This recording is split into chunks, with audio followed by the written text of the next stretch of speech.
Hello again. The history of Europe and Britain is a history of white people, their politics, religion, technology, language, inventions, and society. Over the last few years, strenuous attempts have been made to insert black people into this history and pretend that they invented things and contributed to European history in some way. They did not. Of course, a similar game is also being played in the United States.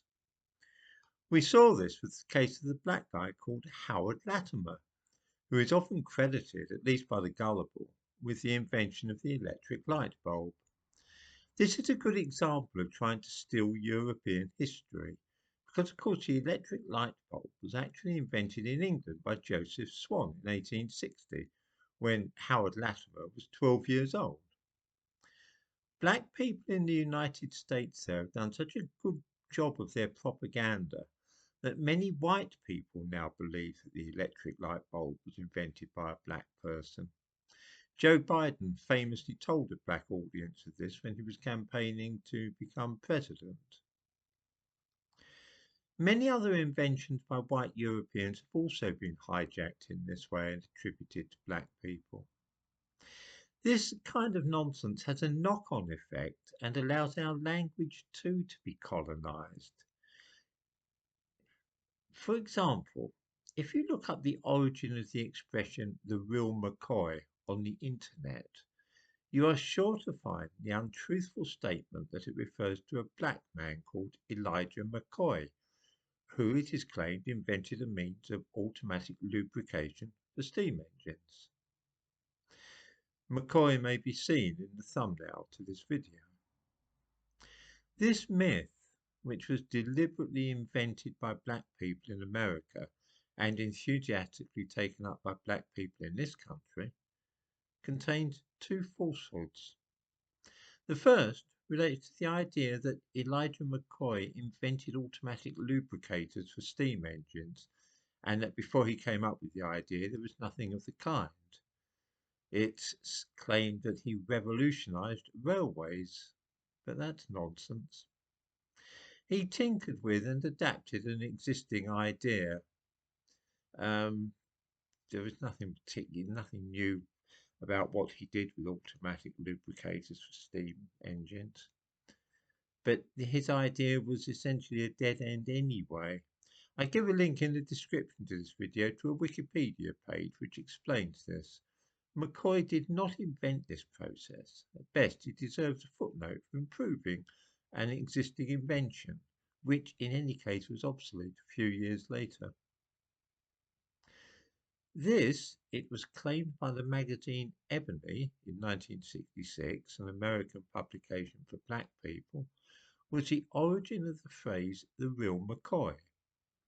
Engineers supposedly insisted on McCoy's version of the automatic lubricator by asking for the real McCoy. This idea dates only from the 1960s and nobody other than black people thinks that it is true.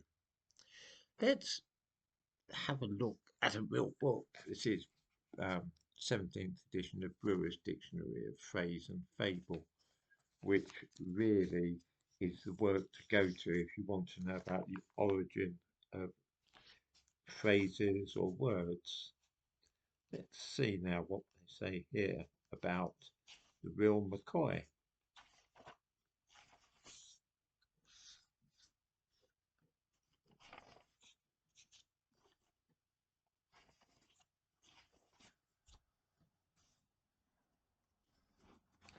I'm afraid I must crave your indulgence a little here.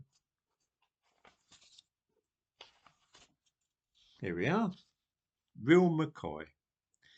An expression used in the USA, but formerly in Britain it was the real Mackay. Various stories about a US boxer have been suggested as the origin of the phrase, but Eric Partridge in From Sanskrit to Brazil, 1952, says with more probable truth that it dates from the 1880s and originated in Scotland, where it was applied to whisky, men, and things of the highest quality. The whisky was exported to both the USA and Canada, where people of Scottish origin drank the whiskey and kept the phrase alive. Yes, that's it was a advertising phrase for a brand of whiskey. Only accept the real McCoy. I hope that that's perfectly clear to everybody. McCoy is simply a corruption of Mackay. It's got nothing at all to do with the black man who patented an improvement for automatic lubricators for steam engines. That's something just dreamed up by black people in the 1960s. Of course, having got that going, it's spread to Scotland itself, believe it or not. So originally, this phrase is a piece of Scottish history. The etymology is Scottish, and it's interesting to follow its development. Edinburgh University has been in the news lately because after they renamed the building to get rid of David Hume's name, on the grounds that he once wrote that he thought that black people might not be as intelligent as white people, the university lost £2 million when people withdrew their donations. A case indeed of go woke, go broke, I fancy. Edinburgh University might be keen to ditch philosopher David Hume, but they're keen to boast about any connection they might have with random black people. On their website, they have a page about Elijah McCoy, who allegedly attended the university for a while, but this is very dubious. He was an apprentice engineer. I don't know. I don't believe he was studying there at all, but we'll pass over that for now. The page that Edinburgh University have about McCoy is quite amusing. I give a link to it.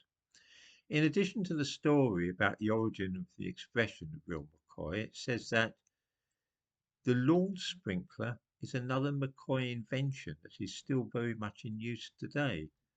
He really didn't invent the lawn sprinkler. This is simply fantasy. He certainly patented an improved, or what he's claimed was an improved version.